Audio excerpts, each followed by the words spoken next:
Hi, Dr. Jason here.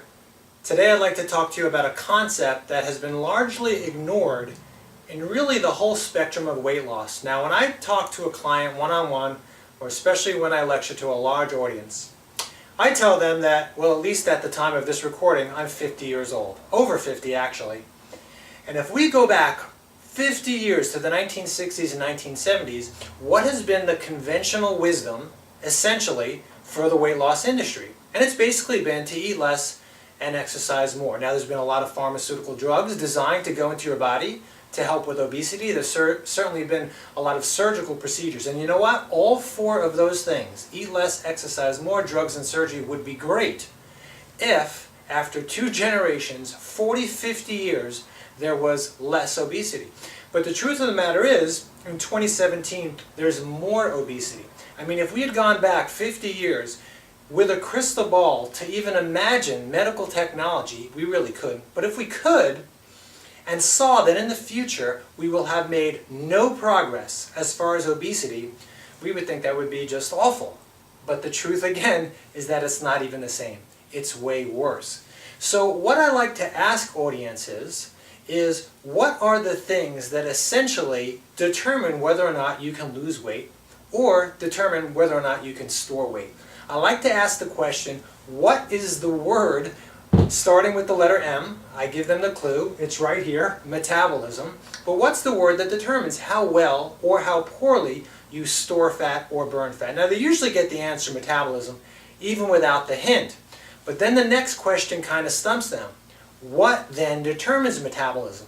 I mean, if that's the thing that determines how well you burn fat or store fat, some people's are good, some people's are bad, sometimes you say it's slow versus somebody has a fast metabolism. If that's the key, then how come we haven't been taught how to increase metabolism?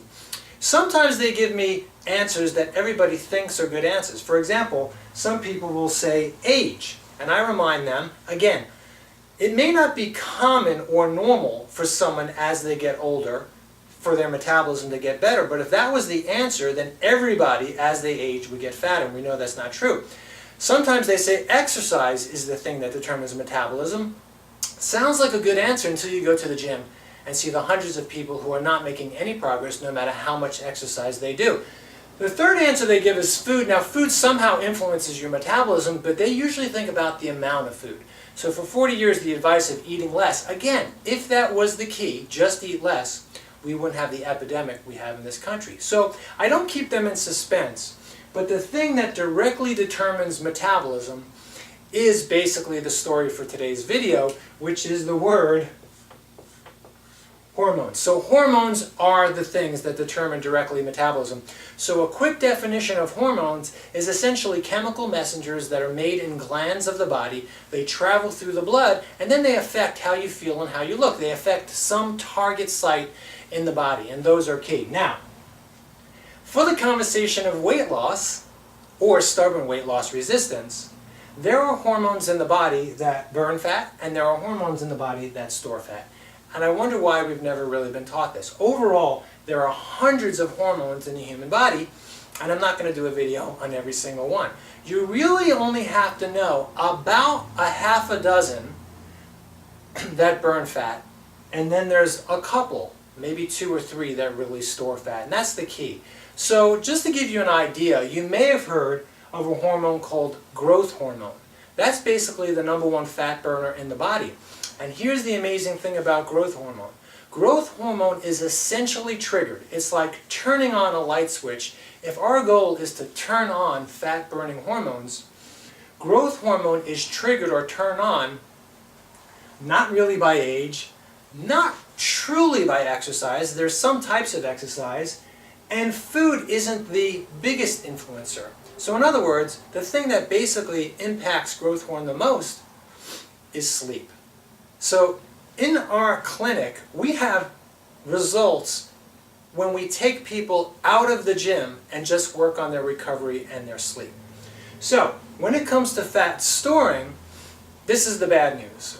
These hormones that store fat, one of them, any one of the 3, out of balance, basically trump, so to speak, they overpower any of the fat-burning hormones. So if you're struggling with weight and you'd like to lose weight, really the whole game is, how do I turn on the fat-burning hormones, and what do I do to turn off the fat-storing hormones? Again, there's hundreds of hormones, but you can actually influence the handful that determine how you look and how you feel. So to summarize, hormones are the things that directly influence metabolism, but the key is, what's the things that determine hormones? And that is the lifestyle and the subject of follow-up videos. There are things that you can eat, including how you supplement. There are things that you can do in the gym, and there are things that you can do to manage stress. So basically, the way you influence hormones, how you live, is directly going to influence your metabolism, and it's rarely eating less, exercising more. It's usually the types of foods you eat, the quality of your rest, and how you manage stress. Hope that's been helpful. Bye-bye for now. Oh, and one more thing. So I guess it wasn't bye-bye for now. If you enjoy these videos and would like to learn more, we'll be doing videos on a weekly basis. Please go ahead and subscribe to our channel. Also, you can like our videos. We appreciate that very much. Or for more information, for some great video testimonials, for more information and education, you can go directly to our website. Just visit our website listed below. Thanks so much, and bye-bye for now.